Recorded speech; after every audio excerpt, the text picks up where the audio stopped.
Finish line is going to be, we built a system and we've offered everybody a unit, and we've gotten to a place where as more homeless veterans come into this system, they get housed right away. Because she's brilliant, and she knew all this stuff that I had no clue about. And she taught me about, okay, here's what's working in Fort Worth and in Salt Lake and in Phoenix. And these are the kind of things you want to replicate. I really don't care whether I get the credit or my agency gets the credit. I'm here because, man, look at this. We are housing, 100 veterans in 100 days. What I'm hearing you saying is it's not just support, right? But it's sort of intelligent support, and it's real support that comes from their heart. And money. It's one thing to say, ending homelessness is really important to me. It's another to say, okay, we're going to figure out how to fund a system to make these changes possible that we want to make. If you want to solve problems, it doesn't happen in rhetorical battles on Fox and CNN and name calling.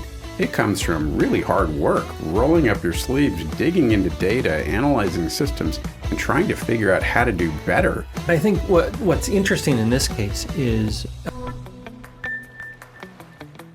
I'm so excited you've joined me for this conversation with Tory Gunsolley as we continue this series with people who are leaders in a team that worked really hard to reduce homelessness in Houston. In this interview, we're going to get into the weeds of what went right. Tory Gunsolley is currently the Chief Program Officer for Harris County Housing Community Development Department. Today, we're going to be discussing a period of time when he was the leader of the Houston Housing Authority. Tory outlined 7 key things he believes were integral to reducing homelessness in Houston. He's sort of a technocratic genius with a really big heart for the people that we serve. He is a great leader with a deep reservoir of knowledge gleaned from successfully tackling challenges that seem insurmountable. We spent almost 2 hours together, so we are releasing this conversation in 2 parts. In this episode, part 1 with Tory, we will go over his housing story and how it impacted his life. We'll then spend the bulk of our time talking about the first 2 of his 7 points. There is really a lot to learn from Tory. If you'd like us to send you our notes from this conversation, please sign up for our email list at the link below. I promise not to spam you, but we'll let you know when we release new episodes and send you the notes. We want to make this podcast as beneficial to you and your communities as possible. Thank you so much for being here and your passion for housing. I hope you enjoy this episode. Welcome to Affordable Houser. We talk to the people who make affordable housing happen. I'm your host, Neil Ratcliffe. And I have a really great guest today. Tory Gunsolley is an old and good friend. He was the CEO of the Houston Housing Authority when I was the director of the Housing Department of the City of Houston. And we worked together very closely on initiatives to reduce homelessness in Houston. And he was much more deeply involved in the policy and operational side of that than I was. My role was more helping to develop housing to reduce chronic homelessness. So this should be great. Part of the goal of this interview is to provide action items and best practices so that people who are in other cities and communities who are looking at trying to reduce homelessness where they're at can learn and find ways to do more good. I think it's important with all of these interviews to talk about the housing story, the home story, if you will, of the person that we're talking to, because where you live really, really matters. It's fascinating to me to hear people's personal home stories. So Tory, if you would please, can you tell us a little bit about the home you grew up in, or the homes that you grew up in, and what circumstances and how that impacted you, how it was key or not, in the way that your life has kind of played out? Yeah, so I grew up in a number of different homes, which I think is definitely a part of the formative years for me of learning to be thrown into new situations and new groups of people without much choice, and kind of be like, okay, I'm going to this school now. So I lived in a far west exurb of Chicago, and I lived in Aurora, Colorado, which was suburban, moderately on city side, and a small town in Iowa where I lived in a parsonage, which is a house owned by the church that was next door in a rural community. So the church and the parsonage were a mile outside of the town limits, and the town was measured in the hundreds or thousands. It was definitely not more than 2,000. Oh, interesting. So small rural community. So your father and mother were preachers? No, or? Father was a minister. Okay. And mom was a teacher and was fortunate enough to get employment in those different areas. But also I would have the experience of like, yes, taking 7th grade math with my mom. Oh. So that must have been fun. yeah. So very different experiences of like, what is community and what is the town that you live in, and also diversity of like, the place in Iowa, not diverse from a racial standpoint. The elementary school, middle school I went to in Colorado, very diverse. Whites were minority.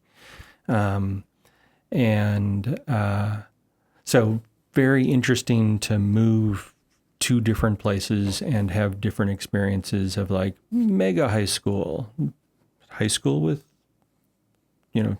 graduating class of 50. I'm an optimist. I've now lived in about 12 different states, and wow. I like all of the states. I like these states. And I think it's more important about who I'm living with and what I'm doing rather than all of the ins and outs of my particular situation. So yeah, that's kind of a high level. Where did I come from and how does community shape me? I think I very early on realized that different communities were different and there were different norms. And I would be free to say whether or not I was going to accept that norm or not, because I often felt like an outsider. That then it was a choice of like, oh, do I accept what everybody else believes about this place, or do I say, I will go and do my own thing? I would say I like the country. I like the suburbs. I like the inner city.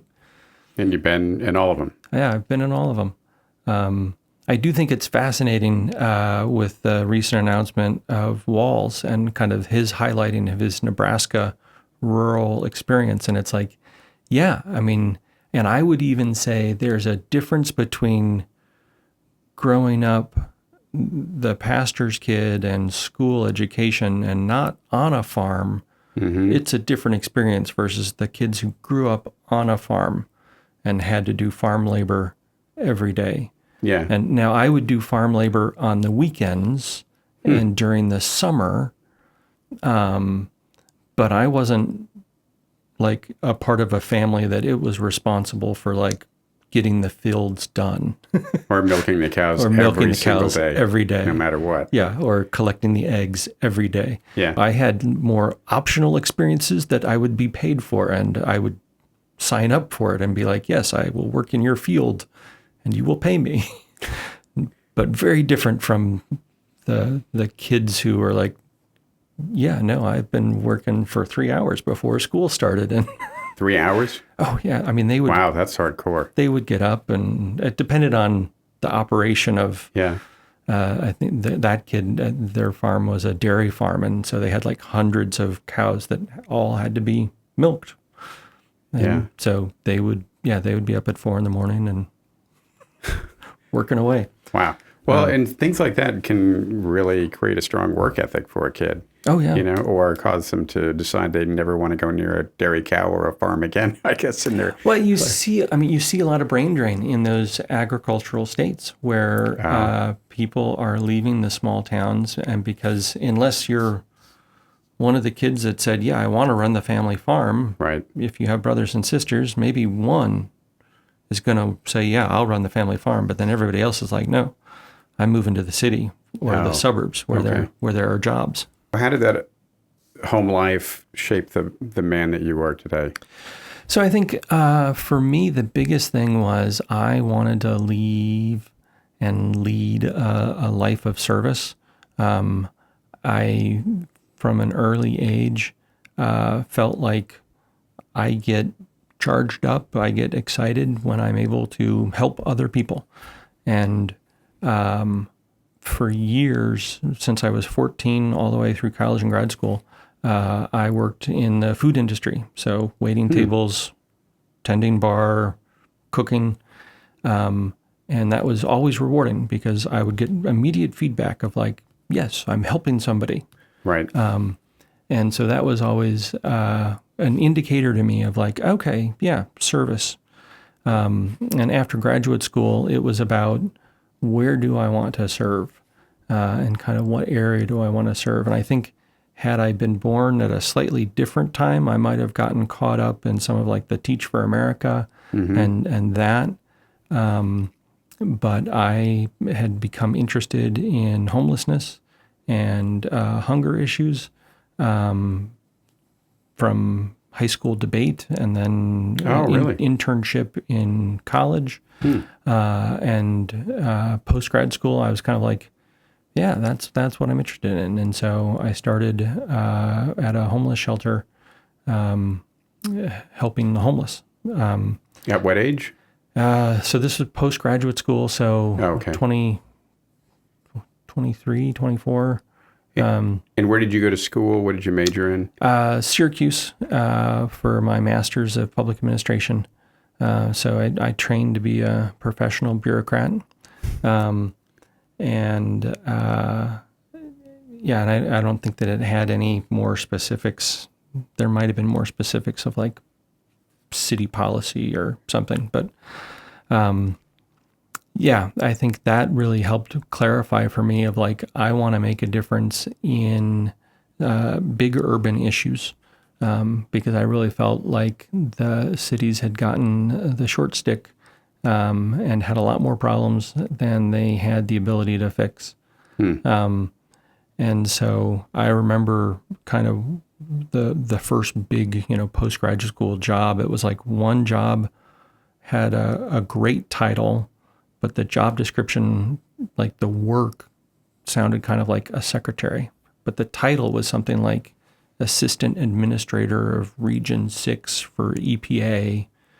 And I was like, very impressive sounding title, but the work sounded like secretary. And then the other job was administrative assistant for the leasing and occupancy department at Cambridge Housing Authority.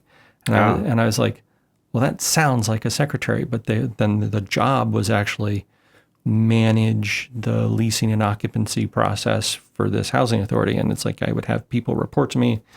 So I took that job, even though it had this awful title. And I was kind of like, can you guys change the title? And they're like, no, it's a union title, job. We're not changing the title. Years later, I wound up being now on the management side and able to be in the union negotiations. And I was like, let's change the title of that. It's not helping anybody. Titles are hard to... when I went to HUD as an assistant secretary, people who don't know HUD or whatnot, and look, secretarial work and administrative work is very, very important. But if you're a secretary of the federal government, that's a big deal. A big deal, a lot of responsibility. And an assistant secretary also had billions of dollars of responsibility and lots of people. But, if people didn't know what it was I was doing, it sounded like you helped somebody make copies somewhere. It's like, you can't even be a full secretary by yourself. Right. You're just an assistant secretary. Right. Yeah. Titles matter. Yeah. And so, okay, so that's cool. So you ended up, you worked at the Cambridge Housing Authority? Cambridge Housing Authority. And then how did you progress from there to wind up being the CEO of the Houston Housing Authority? Yeah, so I was actually probably one of the few people who, after I got started at the Housing Authority, had a mentor there and was like, I really want to run a large urban housing authority. And he was like, okay, well, if that's what you want to do, you got to leave Cambridge at some point and go do something a little grittier. And I was like, grittier? And he's like, well, Cambridge. He's like, Harvard, MIT. Kind of fancy pants. We have our problems, but we're very, very well run housing authority. Oh. And lots of politicians supporting our efforts. We would have some NIMBYism, but Cambridge was a nice place to work. Cool. And there were still, it was a city with haves and have-nots, and there was poverty there. But, the city housing authority, we were supporting about 10% of the population in housing, which... Oh, wow. Is that is a lot. Incredible. I mean, Yeah. Houston, I think we're under 1%. Yeah, yeah. So that led me to looking for a number of different jobs, and I was recruited to go to Newark, New Jersey, and I asked my mentor, gritty enough, and he's like, yeah, you nailed it. And was Cory Booker the mayor then? Yeah, Cory Booker had just been elected mayor, and the housing authority was under threat of a federal takeover unless they replaced the board and brought in a bunch of people from out of town who were professionals. Mm-hmm. And so I went there and did that for 5 years and got that experience, and then was recruited to Houston, and did that for just about 9 years. Oh, that's cool. And full disclosure here, I was actually general counsel of the Houston Housing Authority about 23 years ago for about 3 years when Ernie Etuk was the CEO. And that was a very good learning experience, but a very difficult experience. The hardest job, one of the hardest jobs I've ever had. Yeah. But I learned a ton. I mean, I'm very grateful for the time that I spent there. So, well, cool. Thanks for sharing that. Yeah. Let's talk a little bit about some of what Houston accomplished, and particularly we'll look at they continue to do great work in Houston, the folks on this team. But I'll just run through some of the successes Houston had between January 2011 and January of 2017. That was kind of the era that we were there together. I was director of the housing department. You were the head of the housing authority. And we were both parts of a much larger team.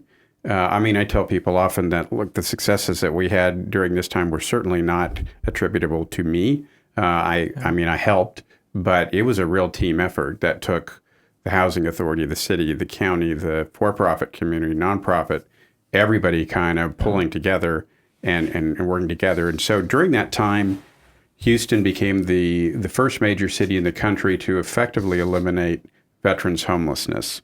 And we say effectively eliminate because as that was measured, that meant that if you were experiencing homelessness and a veteran, we either housed you or there was a home available to you if you would avail yourself of it. Yeah. And I think some of it was also us, and this will go against one of my points that I make later on about not taking credit, but we saw these other communities going, we ended veterans' homelessness. And you looked at the numbers and it was like they had started with a population of 99 homeless vets and they had eliminated it. And we weren't getting any credit because we hadn't crossed the finish line. Oh. And we were like, okay, HUD, the finish line for us is not going to be zero. Right. The finish line is going to be, we built a system and we've offered everybody a unit. And we've gotten to a place where as more homeless veterans come into this system, they get housed right away. And we call that steady state or effective zero. And it took a little while with HUD and the U.S. Interagency Council on Homelessness, because we were kind of like, some of these other communities, they were getting Michelle Obama coming out and celebrating the end of homelessness. And we were kind of like, we would like Michelle Obama to come celebrate, and we're like, they did like 199 homeless people, and then they get Michelle Obama. And Houston housed about 1,200. We had done over 1,200 veterans at that point, and we were kind of like, and you're not even going to acknowledge that we've done anything. So that was a little bit of us kind of trying to push. And I don't know if it was more USICH or HUD, but to push someone to say, hey, let us have a celebration to recognize what we've done. Right. Well, and frankly, I have a little bit of an issue with people talking about solving homelessness because there is always going to be a pipeline of new people becoming homeless, unfortunately.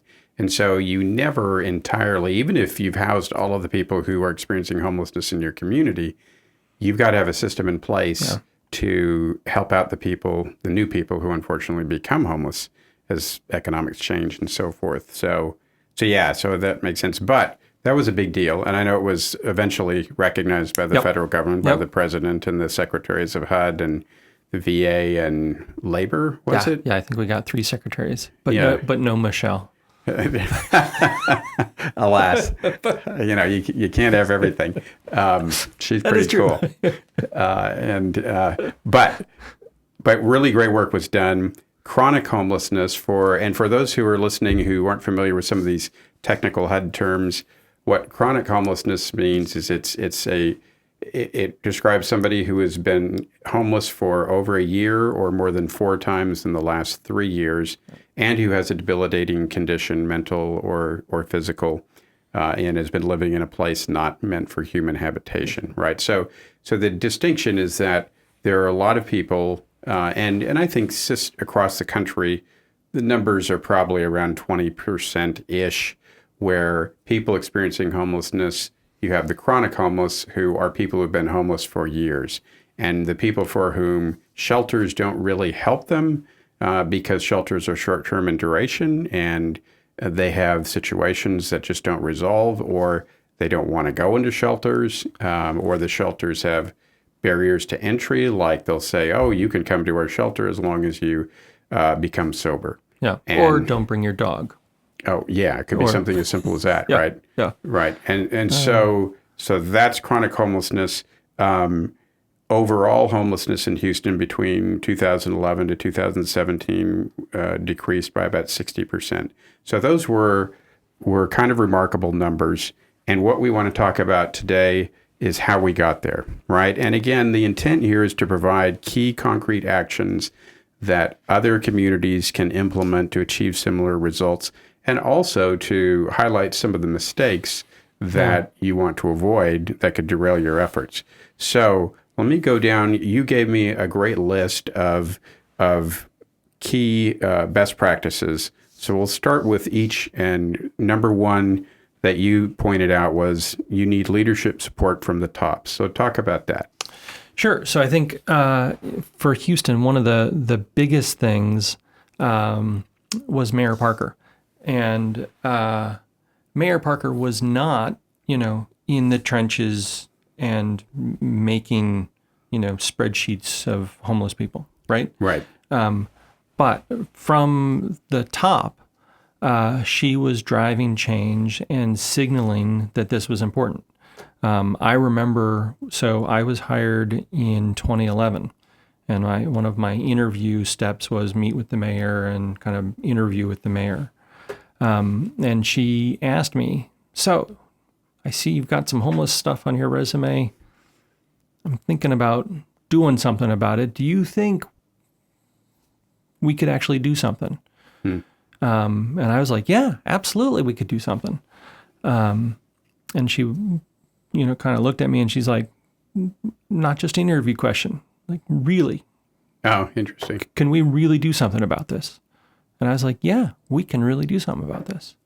And so either that was the right answer and she hired me, or in spite of that, she hired me, and the board technically hired me. But to add to that, I had a similar experience because when she talked to me about going from interim housing director to the permanent position, she said, I want you to solve homelessness in Houston. Yeah. And it's like the same period of time, too. Yeah, a little bit later. And I was like, whoa. Yeah, I'm a real estate finance dude, I mean, I really don't know anything about the homeless systems and funding and programs and whatnot. So I said, give me a few months to kind of get my feet under me, because we've got a lot of challenges that we need to address at the Housing and Community Development Department.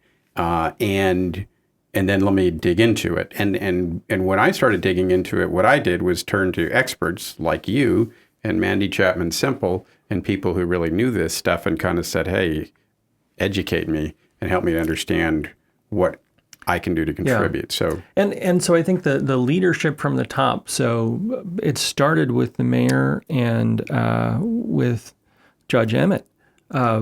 They both said, we as leaders of the city and the county are going to make a change happen. And let me interject one thing for those not familiar with Texas government. County government is run by a commissioner's court. It's not a court of law. Those are the elected officials, and the top administrative official in counties in Texas, including Harris County, which is the county in which most of Houston lies, was Ed Emmett at the time. So he was a hardcore Republican, and Mayor Parker was a hardcore Democrat. So there was really bipartisan support for this. Yeah, and I think both the county and the city had made efforts and had realized the homeless situation was getting worse, but they hadn't yet come to a solution. I think there had been some blue ribbon panels and things, but Mayor Parker put it in her state of the city, and Judge Emmett put it in his state of the county, and they both kind of said, we are going to link arms with our partners. Oh, cool. And figure out how to solve this or address this. And so, that was very big leadership support from the top. And I've talked to a lot of other cities around the country, and folks are kind of like, yeah, our mayor's all in too. So check, we got that one. Right. And I'm kind of like, well, let me give you some color commentary and see whether or not you can fully check the box. Right. So, the first one is like, how much was Mayor Parker invested in believing in the humanity of homeless? Well, she adopted a homeless person. Yeah. Was a part of her family before any of this, politics stuff happens. So they're kind of like, she did what? And I'm like, yeah, that's the level of commitment that our mayor had. Well, and on that note, one of the most touching things I've heard in this realm was, and you have to kind of almost drag it out of her, but when Mayor Anise Parker told the story of meeting a teenager on the street who was homeless, and she gave her a key to her house. Yeah. And said, go make yourself comfortable, and I'll be back in a few hours. Like, who does that? Yeah. Right? Yeah. I mean, so to me, that's something where she didn't this wasn't just a talking point politically or a way to score points. She really cared about this. Yeah. And I think that those of us working around her and you more closely with her saw that level of commitment of like understanding that homeless people are people and they are worthy of our attention and respect, and finding out how we can serve them and how we can help them to a better answer for them.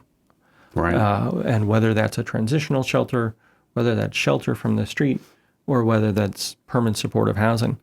And then I think the other piece that was interesting is, the top leaders kind of said, okay, make this happen. But then they really empowered those of us in different roles, yourself at the city, me at the housing authority. Tom McCaslin was at the county housing authority at the time. Mandy at the city as well. Mandy hadn't been hired at the city. Mandy at that point was with the Corporation for Supportive Housing. But all of us were empowered and kind of told, you were told solve homelessness. Right. I was told end homelessness. Right. We were all empowered to say, okay, this is the direction we need to be moving.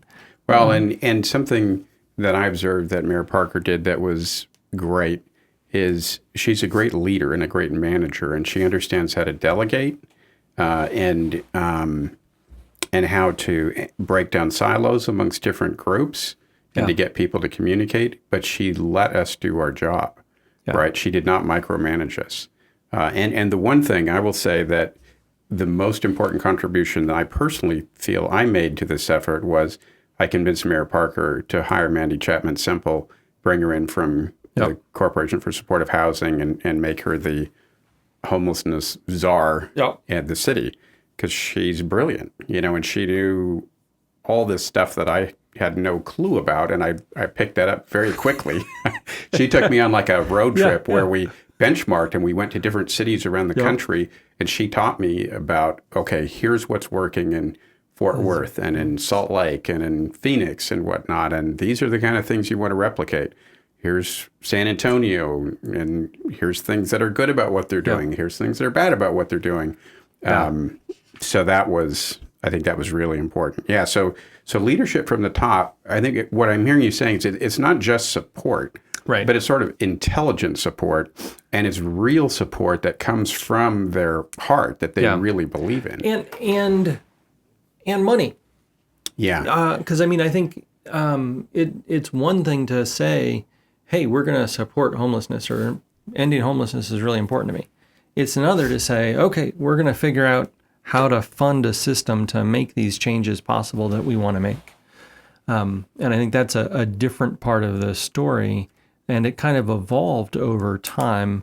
But I think getting the funding there was definitely a part of the story. Yeah. So that's, I think, a good coverage of leadership support from the top. The next point that you made is low ego and not caring about the credit. Yeah. So this one for me is kind of fun because I want to give people credit that normally didn't usually get the credit. And I think, starting at kind of the top, the people who below the mayor, you and I would get credit. We would show up at different things and get our picture in the paper. And Marilyn Brown and Tom McCaslin, we were all heads of systems. But there were a lot of other people. And I think at our level, we were very low ego kind of just by nature. None of us, I didn't care if the city got to cut a ribbon and I didn't get to cut a ribbon. Yeah. And you didn't care if I cut a ribbon and you didn't get to cut the ribbon. There was no arguing over ribbon cuttings and who gets to hold the shovel. No, I will say you are more humble by nature and come by that naturally. For me, I might have had to suppress my ego a little bit, or at least attempt to. Said I just didn't object you to take the shovel. But there was never, there wasn't any of that. And so for me... we weren't worried about who got credit. And then at the layer down, you had Jessica Priam, Mark Thiele, Mandy Chapman Semple, Mark Eichenbaum later, Melody Barr, Heather Mueller, Anna Rausch, Daphne Lamel, Bob Urey, going back, Eva Thibodeau. Those were people who would be working behind the scenes day in and day out on this stuff. And very, I would say, low ego, highly collaborative, not caring. I would say most of those people were very much like, I really don't care whether I get the credit or my agency gets the credit. I'm here because, man, look at this. We are housing, 100 veterans in 100 days. That was really kind of the big kickoff thing that we did, was 100 homeless veterans in 100 days. And there wasn't time to worry about who was getting credit for this or for that. And I think people were just so excited to see that we were making a difference. And every day we were getting it done. Well, and this is part of what I think is really cool for people to understand. There's a lot of negativity generally about government. People constantly complaining about how ineffective government it is at the federal level, the state, the local level, et cetera. And there certainly are problems or inefficiencies and much improvement that needs to be made. But what I've found over my years in my career, half of that being spent in the private sector, about half in the government sector, is that there are a bunch of brilliant people in government. and really dedicated, good people who are generally cause-oriented, who are there because they want to make a difference, and who make way less than their private sector counterpoints. But they care about what they do. And part of what I saw, adding to what you just described, is a whole bunch of these brilliant people working for a couple of years, crunching the numbers and analyzing the systems and trying to figure out what is wrong here and what's broken and how do we fundamentally change it and fix it. And that's something that I think when all you hear is the constant drumbeat of government sucks and it's just horrible and it's ineffective, you kind of come away thinking that's the way it is. Yeah. But I just haven't found that in my involvement in government. I've found the opposite, but also you gotta, if you want to solve problems, it doesn't happen in rhetorical battles on Fox and CNN and name calling. It comes from really hard work, rolling up your sleeves, digging into data, analyzing systems, and trying to figure out how to do better. Yeah. And that's where a lot of good work can be done. And I think what's interesting in this case is there's a lot of credit to go around. So HUD provided technical assistance, and they did some of it. And what does technical assistance mean Technical to people assistance, who are not familiar with HUD speak? So it's free consulting. Sometimes it's coming from HUD resources themselves, and sometimes it's coming from outside consultants that they've pre-procured. Right. Some communities look at technical assistance as a negative thing because technical assistance often gets offered when you have screwed up. Yeah. And they're like, hey, you've screwed up. We're going to offer you technical assistance. Whether you like it or not. This is not optional. Yeah. You need help. Yeah. But it can also be optional and it can be voluntary. But there were a couple of key instances where the city, and I don't know about the county, but the system was getting technical assistance from HUD. And then a part of it was these initiatives that I think were being spearheaded by the U.S. Interagency Council on the Homeless with these 100-day challenges, which was really born out of behavioral economics and system change thinking of what are the best ways to change systems. And so they had some really thoughtful people who had said, how do we change the approach to solving homelessness or addressing homelessness? How do we do this? And what they decided, and this is kind of remarkable from a government standpoint, they read all the literature, and the literature told them, we can't go to these communities and tell them we know the answer. Oh, interesting. So they didn't come to Houston and say, we know the answer. They came to Houston and they said, hey, we're doing this big thing, and we got all of the decision makers in the room and a bunch of other people. And now we're going to say, well, what kind of goal do you want to set? What do you guys want to do? And do you know how you're going to get there? Maybe we can offer some suggestions and just facilitate, but you all need to come up with the plan. And I don't know, were you there for that day? I think I was there for that. We had that kind of fishbowl thing. Fishbowl the was discussions. later, yeah. Okay, so I may not have been there for the veterans one. Yeah, no, I wasn't. So this was a fascinating of like, they had brought in higher level. Who's they? HUD? It was either HUD or USACH, the Interagency Council on the Homeless. And I think it was, I don't know who was paying for it. Right. But it was coming from there, from the feds. And just quick note, the United States Interagency Council on Homelessness is a sort of organizational body at the federal government level that brings all of the departments in the federal government to work together to collaborate, hopefully, on homelessness initiatives. Usually the chair of the United States Interagency Council on Homelessness is the secretary of HUD. When I was at HUD, they didn't put the secretary on that, and so I was the chair of that body, which was a real honor. That is cool. And I got to work with, and they had some funding and a staff of a bunch of really brilliant, dedicated people who were studying homelessness all over the country. And part of the beauty of what they could do was they could kind of go around the country and teach San Diego or Houston or San Francisco or wherever here are the best ways to solve these problems. But it's fascinating to me that you pointed out that they didn't come in and say, we know the solution. It sounds like they said, we know how to help you through a process to find your solution. Is that what you're saying? Looking back, they didn't even say, we know how to help you.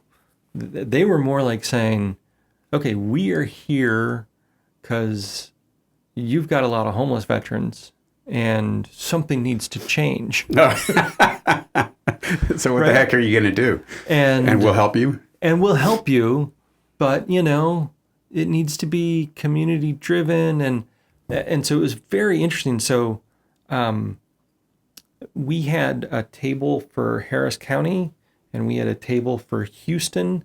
And originally the facilitator was kind of like, well, no. I see that, no, you definitely need a Harris County table and you all were invited for Harris County, and you need a Houston, you all were invited for Houston.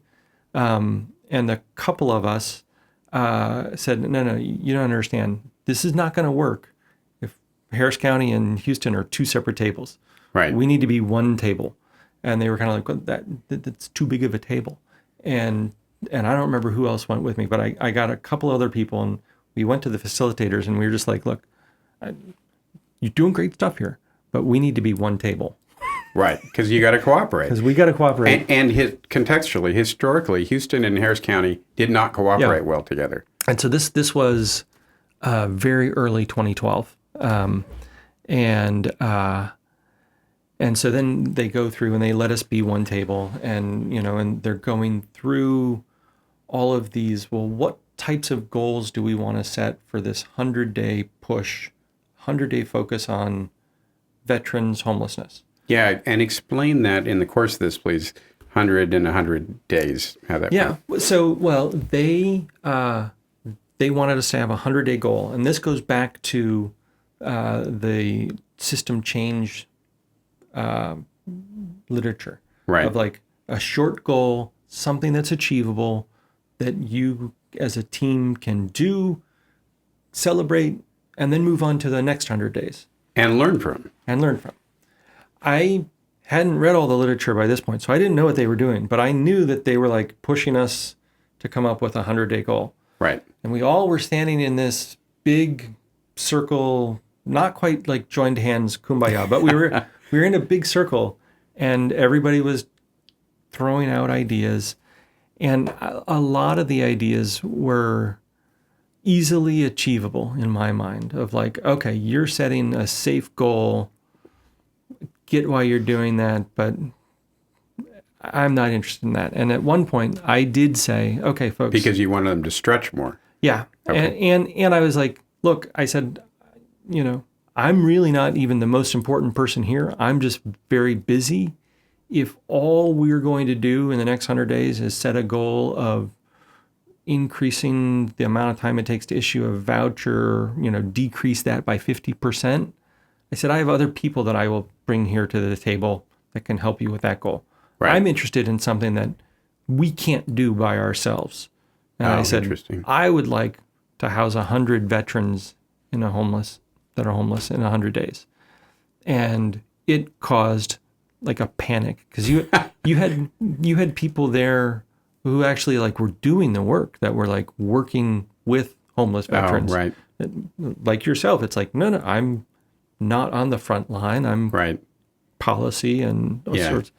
And they were kind of like, no, there's no way, And so we start to dig into a little bit about like, well, is there a way? And I kept pushing for like, look, I would rather be really bold and fail than set a goal that is too low and be like, hoo-hoo, we increased our voucher issuance speed to 20 days instead of the 60 days that it was taking. Right. So finally, I think I was able to convince people of we should go with a big vision. We should be bold. And even if we fail, I remember saying, you can blame it on me. But if, even if we do 50%, that's amazing. It's like 50 people. None of you think we could do 50 in 100 days. So let's say 100. Right. And then I wisely appointed Mark Thiele to kind of be like, okay, you're in charge of this. So then you went back to your job. I still have lots of other things to do. But we tried to give every bit of support we could. And somewhere in there, we hired Jessica to be a full-time on homelessness only. Right. And take her away from, she was doing other voucher stuff. She worked for the Housing Authority. Yeah. And shortly thereafter, we started advocating to you and to the mayor, you've got to hire somebody who's full-time just on homelessness, which then led to the Mandy hire.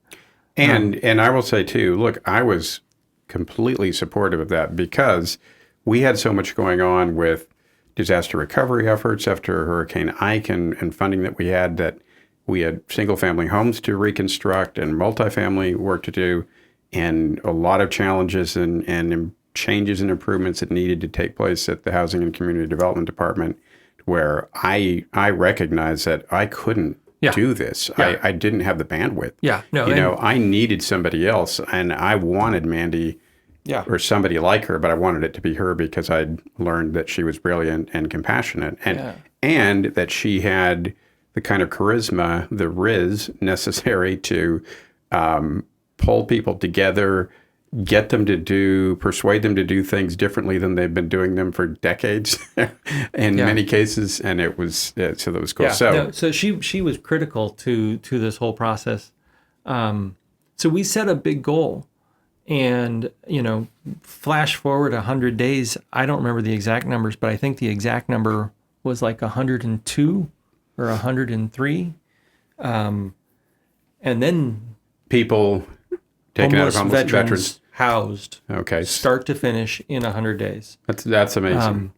And now everybody in that big room, we are all super, super excited. I mean, like, so many of them had come up to me and said, there was no way. I was just waiting to be like, you are wrong. And I've been working with the homeless for, 20 years. And I was like, I get it. Business awesome, and and everybody is like pumped of like, yeah. And then the usage team is like, all right, that's awesome, guys. Now we need a next 100-day goal, and we're all kind of like, whoa. Because we've just done this huge sprint and accomplished what we thought, like, I don't know that we can do this. And so again, it came to that question of like, well, do we be bold, or do we say, okay, let's do another 100 in 100 days. I mean, we know we can do that. Or do we be bold? And I don't remember, and I don't know if you remember, but we were bold again. And I don't remember if we were bold to double it or to triple it. But I know that in the next 100 days, we had tripled the number of homeless veterans served and had done over 300. So here's what I think. I wasn't personally involved in that effort like you were, and Mark and others. But what I assume happened, and tell me if my assumption is correct, is that when you picked this super bold, audacious goal, you then had to grapple with the system problems that were slowing down our ability to serve those who were homeless, and dealing with the systemic issues that those who have been in the trenches for years kind of resign themselves to thinking, this is the way it's always been. I've wanted to change this or change that, and I run into an impossible roadblock. What I think happens in that kind of exercise is you identify those impossible roadblocks, and then you figure out how to finally change them. Is that what happened? Yes and no. So the big part of it was we set up kind of a command center, a big room, and we said, okay, everybody's going to be in this room, and we just need to start the homeless veteran, at this table, and by the time they work themselves all the way around the room, there's a unit sitting on the other side. A unit meaning an apartment home. Meaning an apartment, and at first it was conceptual of like, okay, this is our vision of like, we want to, have the VA pull up with a bus with homeless veterans, and they would have somebody work around the room, and then landlords with apartments waiting on the other side. Right. And the whole process could be done in a day. But that, kind of taking a step back and saying, okay, how do we do 100 in 100 days? That means we need to do some really, really fast. And the way that we're doing it now doesn't work at all, because right now, like prior to the 100 days, it was taking more than 30 days just for the housing authority to issue the voucher. And there are lots of good reasons. And we had lots of like, well, the VA isn't giving us all the documents we need. And we're like, and we can't get a driver's license, And so there's all these problems, but like we're focused on like, we can't build the file, and until we build the file, we can't send out the voucher. Well, when you say, okay, we want to build a system where we can start the person at one end of the room and hours later have them finish the process, we need a new process. So we went to HUD and said, hey, HUD, we're going to house veterans in one day. So we need some waivers. And you need to tell us, okay, we'd like you to have a driver's license, but if you don't have a driver's license and they're a veteran and the VA says, yeah, this is who they say they are, then you can take that and then get the driver's license later. Okay, right. And we're like, okay, cool. And income, same sort of thing. We got a waiver of like, okay, you don't exactly know the income, but they're homeless and the VA says they're homeless. You can figure out the exact income later, but they're eligible. Right. That they're making, whatever they're doing, they're generating a lot less income necessary to not be eligible for the program. And so we kind of went around the room virtually before we had it all figured out of like, what is going to stop us from like bringing the homeless veteran to your table and then moving on to the next table as quickly as we can? I mean, we know we got to check all of these boxes. So you basically flow charted the whole system. And then we said, and you said, where are the bottlenecks? Yep. And how do we fix them? And then it was like, HUD, you want us to do this? Right. Help us break this bottleneck. Right. And actually, it was like we went to the usage people who then went to the HUD people, and they were like, hey, you can waive this. Right. And look, I will say, too, when we talk about HUD, we're talking obviously about the Department of Housing and Urban Development and the United States government. And HUD does some things incredibly well, some things okay, some things they struggle with. They have done incredibly good work in reducing homelessness and in generating data that is actionable and helpful for state and local governments who are grappling with these issues. There's been just a brain trust of some brilliant people, Mark Johnston, Anna Leva, Norm Sutra, other folks there who have studied this stuff for 20 years, and tried to really figure out how to crack the code. And they've been incredibly helpful. Also, just for those of you watching or listening, this is really rare. While I've said earlier that there are a lot of incredibly wonderful state and local government and federal government staff and employees all over the place, to have this kind of bold decision-making and risk taking is really rare in government. In some respects, a lot of people who go into government are pretty risk averse.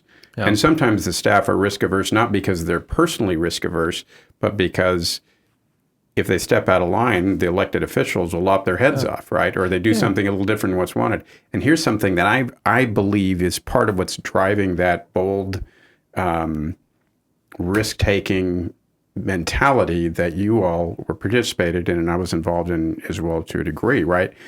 Is when you have good data, I think the democratization of data is changing the way that governments make decisions when the elected officials will embrace data and reality, right? So when the folks in the trenches have good data of what the problem is and what things can be done to improve the situation, that's a lot easier for them to persuade the elected officials to buy into than if it's just some policy idea, right? Because a shift happens from sometimes the decision making with elected officials is very ideologically based on party and all these other kinds of things, and not grounded in a lot of fact and reality and a more granular analytical level.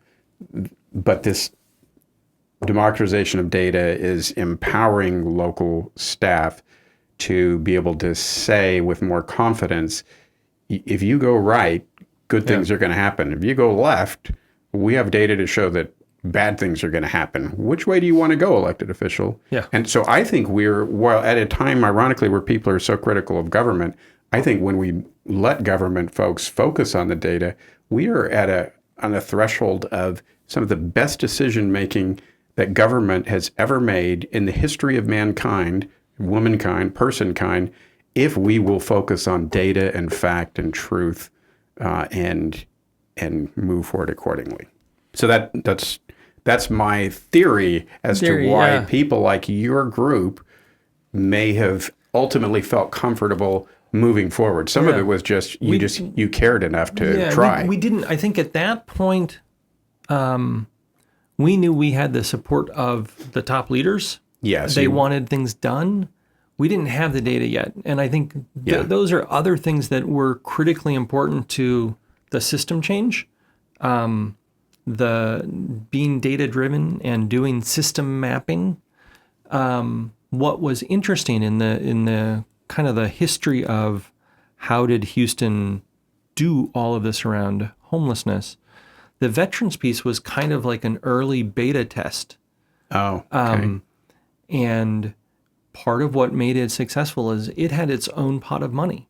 The VASH vouchers, the Veteran Assisted Supportive Housing vouchers. Which comes from the Veterans Administration. And HUD. Yeah, right. Joint and funded. Politicians love it. And every year, I think it's been every year since it's been started, they're kind of like, you know what? We should put a little bit more money in that pot. Yeah. And most, sadly, there's now veteran VASH vouchers kind of going unused because from a system-wide perspective, there's enough vouchers out there for the narrow slice of eligible people. Still huge need in other populations. Right. But like in this population, boy, if in Houston, if you're a homeless veteran who meets the VASH criteria, boom, you will get a voucher within 30 days if you want one. And and that's a really important point.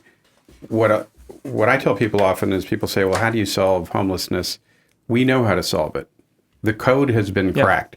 We don't need to reinvent the wheel because these smart folks that I've talked about earlier at HUD and otherwise have been studying this for a long time, and we know what works and what doesn't. And I want to point out for our listeners, this is something that we learned in Houston and seems to correlate across the country.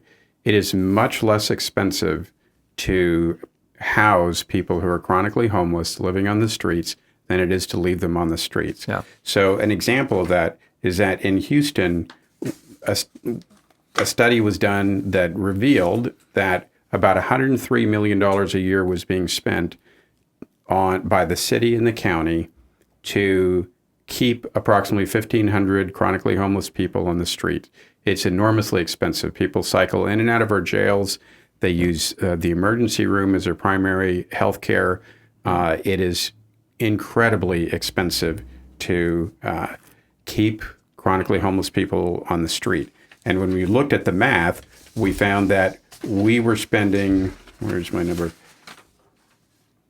About $68,667 per person annually, which works out to about $5,700 per month.